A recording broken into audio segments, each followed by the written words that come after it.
Les centres de services scolaires du Bas-Saint-Laurent, de la Gaspésie et des Îles-de-la-Madeleine devront couper plus de 4 millions de dollars dans leur budget d'ici le 31 mars. Québec invoque des contraintes budgétaires pour expliquer ces compressions qui sont demandées à tous les centres scolaires du Québec. Mathieu Berger. Au total, les compressions demandées par Québec au réseau de l'éducation totalisent 200 millions de dollars.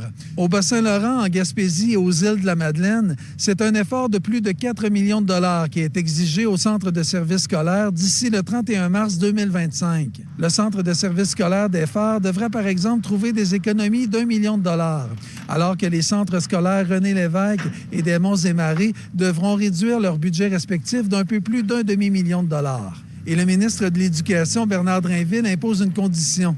Ces compressions doivent se faire sans toucher au service aux élèves. Une tâche qui s'annonce difficile, selon cette représentante syndicale. Je me demande comment on va faire pour récupérer autant de sommes sans affecter le service aux élèves. Il reste que j'ai une grande inquiétude sur comment ça va être réalisé.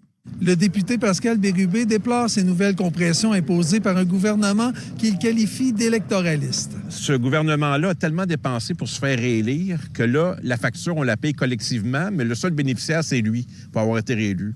On a quasiment acheté l'élection en donnant des chèques à tout le monde. Dans un communiqué conjoint, les centres de services scolaires du Bas-Saint-Laurent, de la Gaspésie et des Îles-de-la-Madeleine précisent qu'ils doivent maintenant prendre le temps d'évaluer l'ensemble des besoins avant d'identifier les services qui seront touchés par ces compressions.